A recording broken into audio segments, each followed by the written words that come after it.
تجد بقى وهم ينهون عنه. ينهون دي بالعقل الواعي، صح؟ العقل الواعي يعني التركيز، يعني ايه؟ بس كده.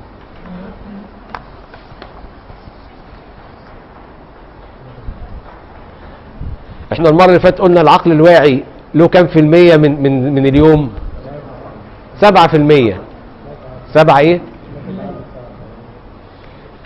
يعني انت عندك في اليوم كله 7% اللي تقدر تركز فيهم، وباقي اليوم بتشتغلوا ب 93% العقل اللاواعي.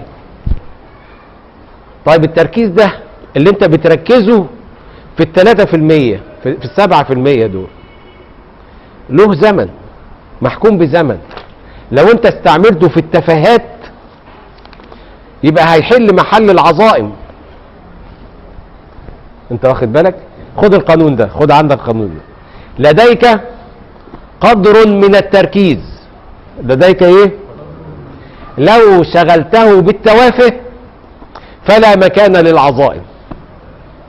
يعني انت لديك قدر من التركيز، فانت اشغله بحاجة مفيدة. بحاجة ايه؟ يعني ما تشغلوش بحاجات تافهة. يعني ممكن واحد يقعد على الفيسبوك مثلا يعني بحاجات تافهة طول النهار، يبقى هو شغل الوقت بتاعه لايه؟ طب اعمل ايه؟ ابدأ بقى غير. ابدأ غير وشيل التوافه وحط العظائم وحط الايه؟ بس اعمل خطط قريبة ومعقولة. ما تعملش خطط بعيدة ومش معقولة، يبقى بتدمر نفسك تدمير ذاتي.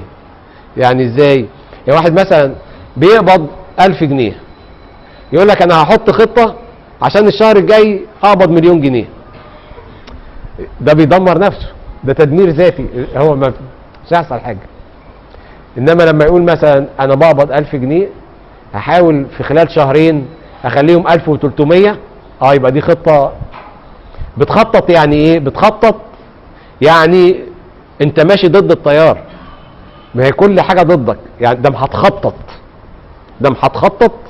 يعني ايه هتخطط؟ هتخطط انك تغير الواقع. فدام هتخطط انك تغير الواقع كل حاجة هتبقى ضدك، كل حاجة هتشتتك. فانت خلي بالك بقى في اللي انت هتغيره. تحول الامنيات الى نيات. يعني تحول الامنية الى نية وتبدأ تفعلها. النبي عليه الصلاة والسلام قال اكلفوا من الاعمال ما تطيقون. يعني انت مثلا عاوز تقوم الليل، ما ينفعش تيجي تقول ايه انا النهارده بقى ايه هقوم الليل 11 ركعه. لا، انت بتدمر نفسك، تدمير ذاتي. انت تقول ايه انا هقوم بقى بالليل ركعتين بقول هو الله احد بالفاتحه، وتقعد كده يومين 3، وبعدين تزود لهم كمان ايه ركعتين، وبعدين تزود لهم ايه وتزود شويه لحد ما توصل الى تحقيق الهدف اللي انت كنت عاوزه، انك انت تصلي ال11 ركعه بس بايه؟ بخطه قريبه. مش يعني تفضل بقى يبقى لازم بالعقل التركيز ده. مثلا واحد يركز يقول لك ايه مثلا انا عاوز اركز ابني اسره قويه. فعشان تركز عشان تبني اسره قويه لازم تحضر نفسك. تقرا ازاي ابني اسره قويه، تقرا ازاي اعامل زوجتي، تقرا ازاي اعامل اولادي لما يجوا، تقرا ازاي. يبقى انت كده بتحضر نفسك، بتعمل خطه انك تكون اسره قويه في خلال كذا سنه، ودي حاجه عظيمه. فانت لما تفكر في العظائم مش هيبقى في مكان للتوافه. انما للاسف كل الناس مشغوله بالتوافه، وكل اللي الاعلام بيعمله معاكم ده انه بيشغلكم بالتوافه، بيشغلكم بحاجات تافهه. اي حاجه تطلع في الاعلام تعرف ان هي حاجه تافهه وانت مقصود انك تنشغل بيها.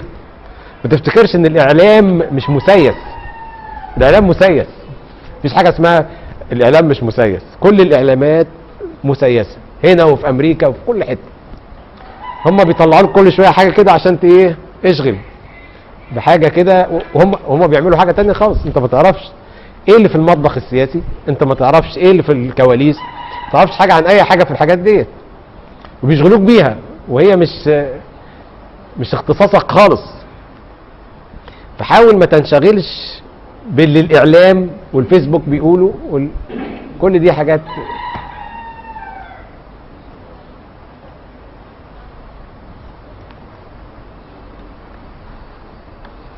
فمين اللي بيركز؟ الناجح. يبقى الناجحون، يعني ايه الفرق بينك وبين واحد تاني؟ ان هو ركز وانت ما ركزتش. هو نجح عشان هو ركز، وانت ما نجحتش عشان انت ما ركزتش. بس يعني النجاح بالعقل الايه؟ الواعي، العقل الايه؟ ركز.